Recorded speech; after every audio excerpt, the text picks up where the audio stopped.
ಹಾವು ಸಾಯ್ತಿಲ್ಲ, ಕೋಲು ಮುರಿಯುತ್ತಿಲ್ಲ. ಇದು ಅಮೆರಿಕ ಇರಾನ್ ಯುದ್ಧದ ನಡುವಿನ ಚಿತ್ರಣ. ಇತ್ತ ಶಾಂತಿ ಸಂಧಾನವೂ ಸಫಲವಾಗದೆ ನೆನೆಗುದಿಗೆ ಬಿದ್ದಿದೆ.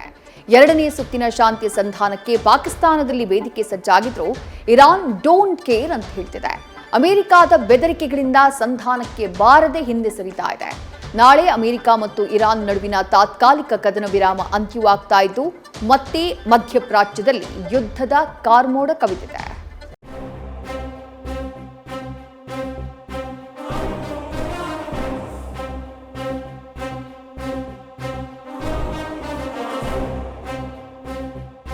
ಎತ್ತು ಏರಿಗಿಳಿದ್ರೆ ಕೋಣ ನೀರಿಗಿಳಿದಿತ್ತಂತೆ. ಹಂಗಾಗಿದೆ ಅಮೆರಿಕ ಇರಾನ್ ನಡುವಿನ ಶಾಂತಿ ಸಂಧಾನದ ಸಭೆ. ಪಾಕಿಸ್ತಾನದಲ್ಲಿ ಸಂಧಾನ ಸಭೆಗೆ ವೇದಿಕೆ ಹಾಕಿ ಪ್ರಧಾನಿ ಶೆಹಬಾಜ್ ಶರೀಫ್ ಕಾಯ್ತಾ ಕೂತಿದ್ದಾರೆ. ಅಮೆರಿಕ ಏನೋ ಮಾತುಕತೆಗೆ ಎಲ್ಲ ತಯಾರಿ ಮಾಡಿಕೊಂಡಿದೆ. ಆದ್ರೆ ಇರಾನ್ ಮಾತ್ರ ಮಾತಿಲ್ಲ ಕಥೆ ಇಲ್ಲ ಎಂಬ ವಾದ ಮಂಡಿಸಿದೆ.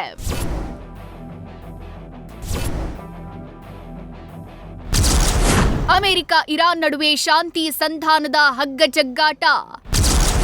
ಬೆದರಿಕೆ ನೆರಳಲ್ಲಿ ಶಾಂತಿ ಮಾತುಕತೆ ನಡೆಸಲ್ಲ ಎಂದ ಇರಾನ್. ಅಂದುಕೊಂಡಂತೆ ಆಗಿದ್ರೆ ನಿನ್ನೆಯೇ ಅಮೆರಿಕ ಇರಾನ್ ನಡುವೆ ಎರಡನೇ ಸುತ್ತಿನ ಶಾಂತಿ ಮಾತುಕತೆ ನಡೆಯಬೇಕಿತ್ತು. ಆದ್ರೆ ಅಮೆರಿಕದ ಎಡವಟ್ಟುಗಳಿಂದ ಸಂಧಾನ ಮಾತುಕತೆಗೆ ಬರೋಕೆ ಇರಾನ್ ನಿರಾಕರಿಸಿತ್ತು. ಇದೀಗ ಮತ್ತೊಂದು ಸುತ್ತಿನ ಮಾತುಕತೆಗೆ ಅಮೆರಿಕ ಇರಾನ್ ನಡುವೆ ಹಗ್ಗ ಜಗ್ಗಾಟ ಶುರುವಾಗಿದೆ. ಕ್ಷಣಕ್ಕೊಮ್ಮೆ ಡೊನಾಲ್ಡ್ ಟ್ರಂಪ್ ಆಡ್ತಿರೋ ಬೆದರಿಕೆ ಮಾತುಗಳೇ ಸಂಧಾನಕ್ಕೆ ಅಡ್ಡಿಯಾದಂತೆ ಕಾಣ್ತಿದೆ. ನಾವು ಸಂಧಾನಕ್ಕೆ ಬರಲ್ಲ ಅಂತ ಇರಾನ್ ಕಡ್ಡಿ ಮುರಿದಂತೆ ಹೇಳ್ತಿದೆ. ಅಮೆರಿಕ ರಾಜತಾಂತ್ರಿಕತೆಯನ್ನ ಕಡೆಗಣಿಸಿದೆ, ಕದನ ವಿರಾಮವನ್ನು ಉಲ್ಲಂಘಿಸಿದೆ, ಪದೇ ಪದೇ ಬೆದರಿಕೆಯನ್ನ ಹಾಕುತ್ತಿದೆ. ಬೆದರಿಕೆಯ ನೆರಳಿನಲ್ಲಿ ಶಾಂತಿ ಮಾತುಕತೆ ನಡೆಸೋಕೆ ಆಗಲ್ಲ. ಇಂತಹ ಸಂದರ್ಭದಲ್ಲಿ ಶಾಂತಿ ಮಾತುಕತೆಗೆ ನಾವು ಬರುವುದಿಲ್ಲ. ನಾವು ಹೊಸ ಮಾದರಿಯ ಯುದ್ಧಕ್ಕೆ ಸಿದ್ಧರಾಗಿದ್ದೇವೆ.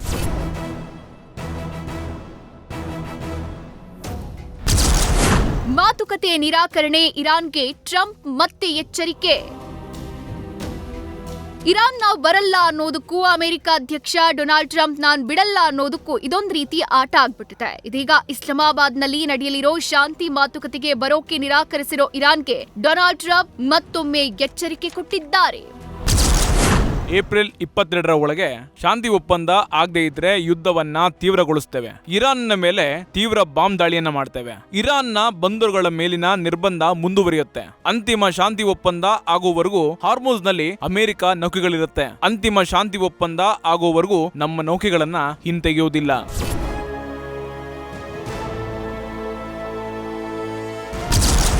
ಪಾಕ್ ಸೇನಾ ಮುಖ್ಯಸ್ಥನ ಸಲಹೆ ತಿರಸ್ಕರಿಸಿದ ಟ್ರಂಪ್. ಹಾರ್ಮುಜ್ ಜಲಸಂಧಿಯಲ್ಲಿರೋ ಅಮೆರಿಕ ನೌಕೆಗಳನ್ನ ಹಿಂದಕ್ಕೆ ತೆಗೆದುಕೊಳ್ಳುವಂತೆ ಇರಾನ್ ಪಟ್ಟು ಹಿಡಿದಿದೆ. ಹೀಗಾಗಿ ಅಮೆರಿಕ ನೌಕಾಪಡೆಯನ್ನ ಹಿಂದಕ್ಕೆ ಕರೆಸಿಕೊಳ್ಳಬೇಕು ಅಂತ ಪಾಕಿಸ್ತಾನದ ಸೇನಾ ಮುಖ್ಯಸ್ಥ ಆಸಿಮ್ ಮುನೀರ್ ಟ್ರಂಪ್ಗೆ ಸಲಹೆ ನೀಡಿದ್ರು. ಆದ್ರೆ ಆಸಿಮ್ ಮುನೀರ್ ನೀಡಿದ್ದ ಸಲಹೆಯನ್ನ ಅಧ್ಯಕ್ಷ ಟ್ರಂಪ್ ತಿರಸ್ಕರಿಸಿದ್ದಾರೆ. ಹೀಗಾಗಿ ಇರಾನ್ ಎರಡನೇ ಸುತ್ತಿನ ಮಾತುಕತೆಗೆ ಬರ್ತಿಲ್ಲ ಎಂಬ ಮಾಹಿತಿ ಇದೆ. ಸಂಧಾನ ತಿರಸ್ಕರಿಸಿದ್ರು ಪಾಕ್ನತ್ತ ಅಮೆರಿಕ ಉಪಾಧ್ಯಕ್ಷ. ಇರಾನ್ ಶಾಂತಿ ಮಾತುಕತೆಗೆ ಬರಲ್ಲ ಅಂದ್ರೂ ಅಮೆರಿಕ ಮಾತ್ರ ಪಾಕಿಸ್ತಾನದತ್ತ ತೆರಳೋಕೆ ಸಜ್ಜಾಗಿದೆ. ಅಮೆರಿಕ ಅಧ್ಯಕ್ಷ ಡೊನಾಲ್ಡ್ ಟ್ರಂಪ್ರ ಆದೇಶದಂತೆ ಅಮೆರಿಕ ಉಪಾಧ್ಯಕ್ಷ ಜೆಡಿ ವ್ಯಾನ್ಸ್ ನಿಯೋಗ ಪಾಕಿಸ್ತಾನದತ್ತ ಮುಖ ಮಾಡಿದೆ. ಆದ್ರೆ ಶಾಶ್ವತ ಶಾಂತಿ ಸಂಧಾನ ಸಭೆಗೆ ಇರಾನ್ ಬರಲ್ಲ ಅಂತ ರಚ್ಚೆ ಹಿಡಿದಿದೆ. ಇಷ್ಟಾದ್ರೂ ಅಮೆರಿಕ ನಿಯೋಗ ಪಾಕ್ಗೆ ಬರ್ತಿರೋದ್ರ ಹಿಂದಿರೋ ಅಜೆಂಡಾ ಏನು ಅನ್ನೋದೇ ತಿಳಿಯದಾಗಿದೆ.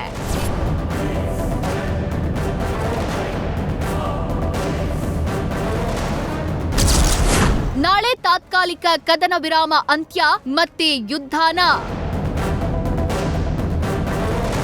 ಅಮೆರಿಕ ಇರಾನ್ ನಡುವೆ 2 ವಾರಗಳ ತಾತ್ಕಾಲಿಕ ಕದನ ವಿರಾಮ ಘೋಷಣೆಯಾಗಿತ್ತು. ಇದರ ಮಧ್ಯೆ ಶಾಂತಿ ಸಂಧಾನದ ಪ್ರಯತ್ನಗಳು ನಡೆದಿದ್ವು. ಆದ್ರೀಗ ನಾಳೆಗೆ ತಾತ್ಕಾಲಿಕ ಕದನ ವಿರಾಮ ಮುಕ್ತಾಯವಾಗ್ತಾ ಇದೆ. ಇದರ ಮಧ್ಯೆ ಶಾಂತಿ ಸಭೆಗೆ ಇರಾನ್ ಬರಲ್ಲ ಅಂತಿದ್ದು ಕದನ ವಿರಾಮ ಮುಗಿತಾ ಇದ್ದಂತೆ ಅಮೆರಿಕ ರಣ ದಾಳಿ ನಡೆಸೋ ಸಾಧ್ಯತೆ ಇದೆ. ಇತ್ತ ಇರಾನ್ ಕೂಡ ಯುದ್ಧ ಭೂಮಿಯಲ್ಲಿ ಹೊಸ ಕಾರ್ಡ್ ಪ್ಲೇ ಮಾಡ್ತೀವಿ ಅಂತ ತಿರುಗೇಟ್ ಕೊಟ್ಟಿದೆ. ಹೀಗಾಗಿ ಅಮೆರಿಕ ಮತ್ತು ಇರಾನ್ ನಡುವೆ ಎರಡನೇ ಸುತ್ತಿನ ಯುದ್ಧ ಮತ್ತೆ ಶುರುವಾಗೋ ಸಾಧ್ಯತೆ ಇದೆ.